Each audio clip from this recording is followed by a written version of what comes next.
Guys, welcome back to my channel. आशा करती हूँ आप सब लोग ठीक होंगे। आज की मेन हेडलाइन है इसरो SSLV के जरिए पृथ्वी अवलोकन उपग्रह प्रक्षेपित करेगा।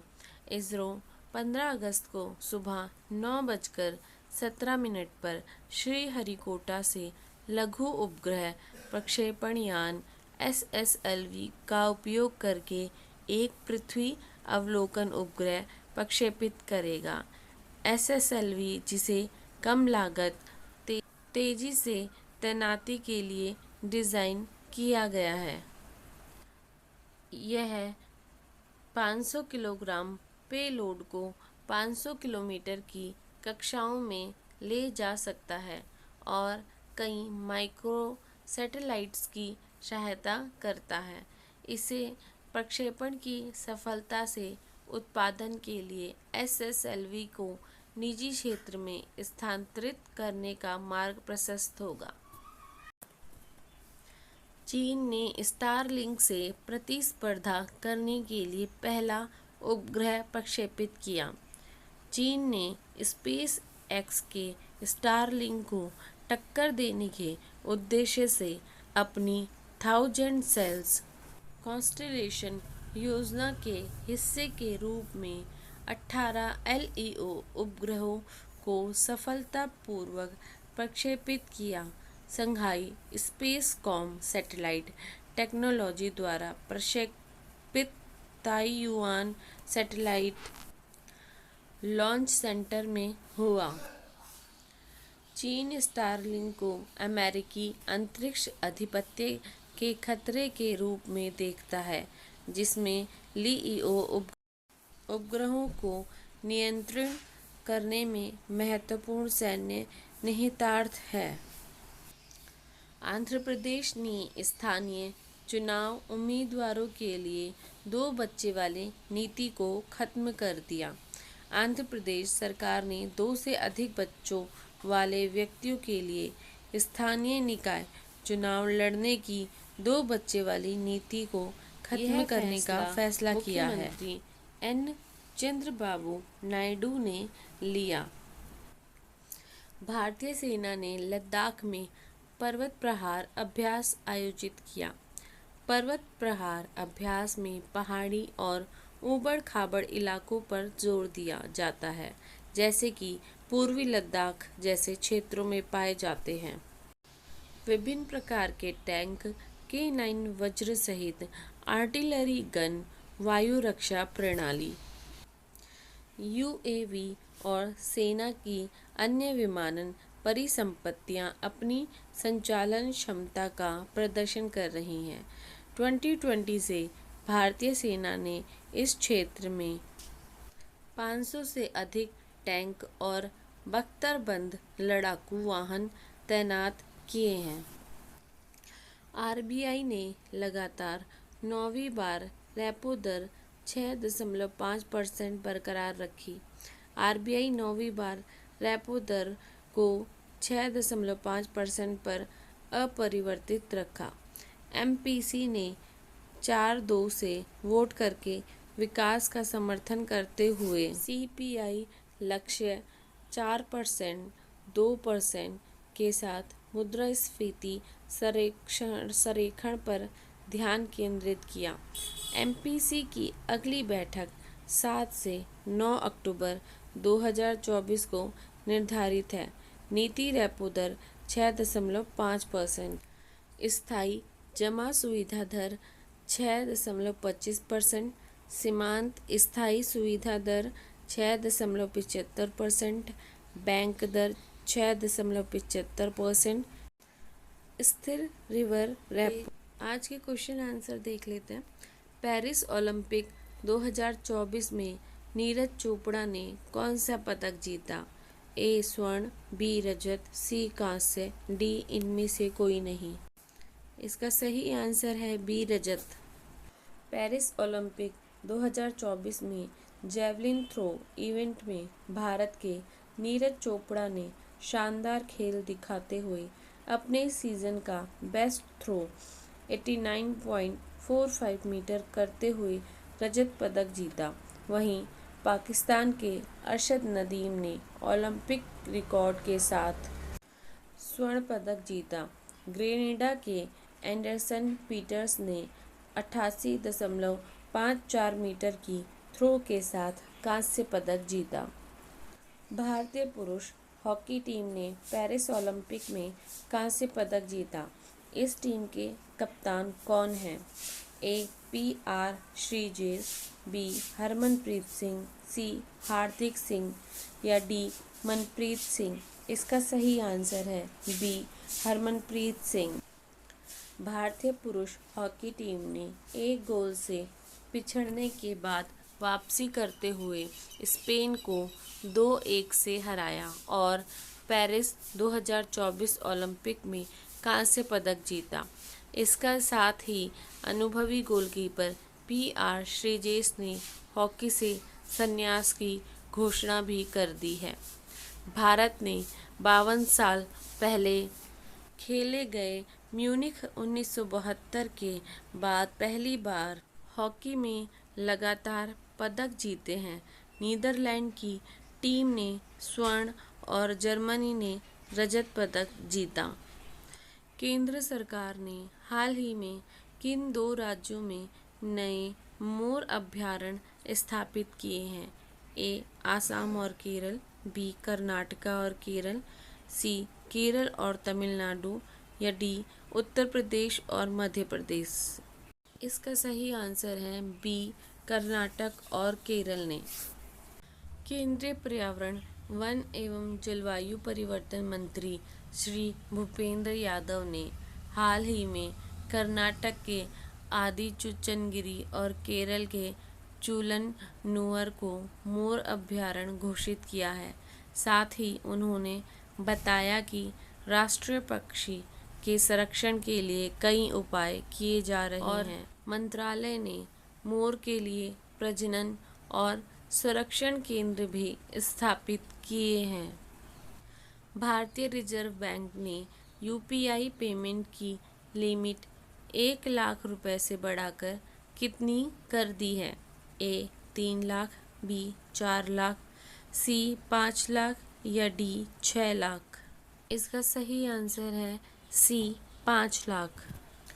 भारतीय रिजर्व बैंक आरबीआई ने यूपीआई उपभोक्ताओं को बड़ी राहत दी है। केंद्रीय बैंक ने यूपीआई के जरिए भुगतान करने की सीमा 1 लाख रुपए से बढ़ाकर 5 लाख रुपए कर दी है। हाल ही में हुई मौद्रिक नीति समिति एमपीसी की बैठक में यह फैसला लिया गया।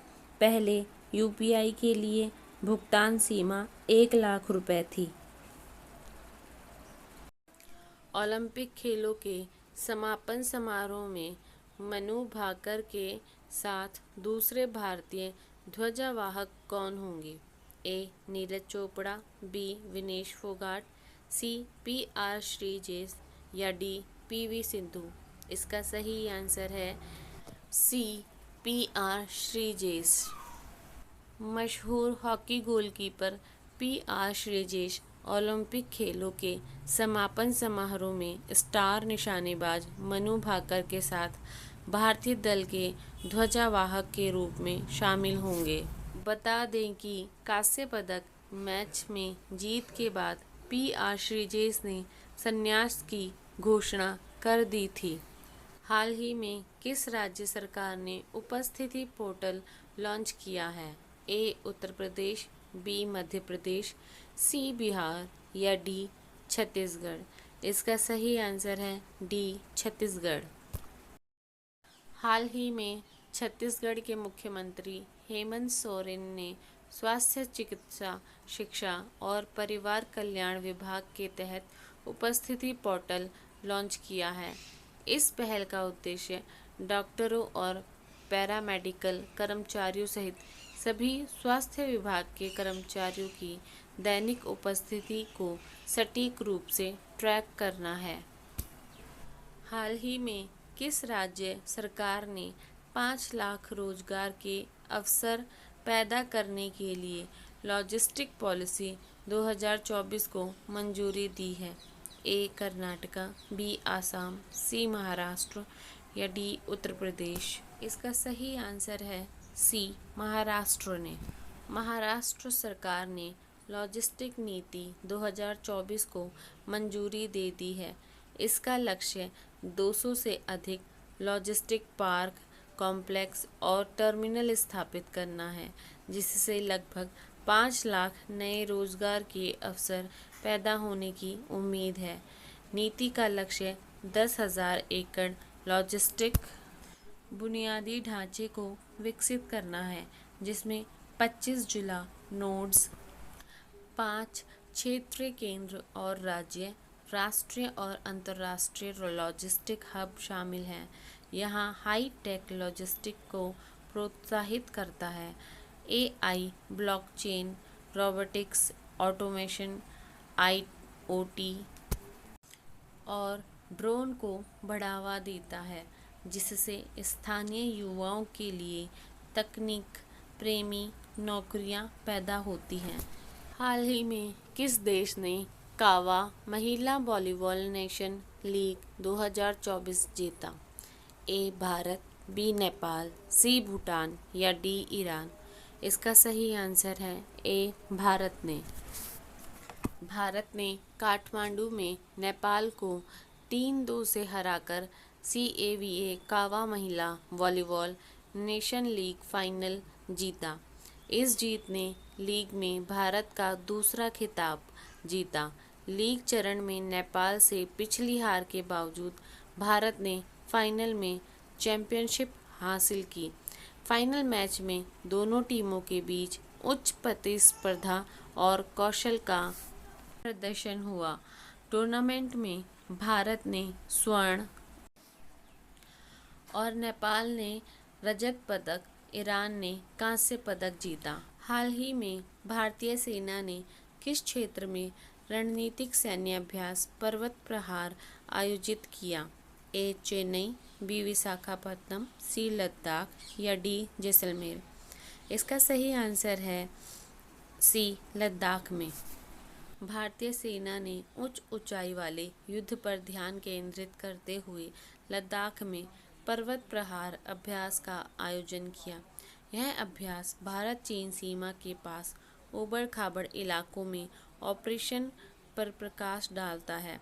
इसमें आदित्य चुनौतियां के लिए सैनिकों को प्रशिक्षित करने के लिए वास्तविक दुनिया का युद्ध सिमुलेशन शामिल है।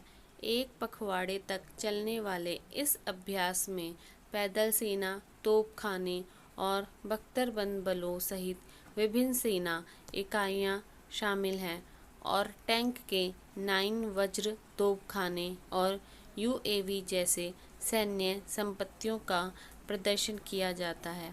भारत चीन के बीच चल रहे गतिरोध के बीच इस संवेदनशील क्षेत्र में तैयारी बनाए रखने के लिए माउंटेन स्ट्राइक कोर से जुड़ा यह अभ्यास महत्वपूर्ण है।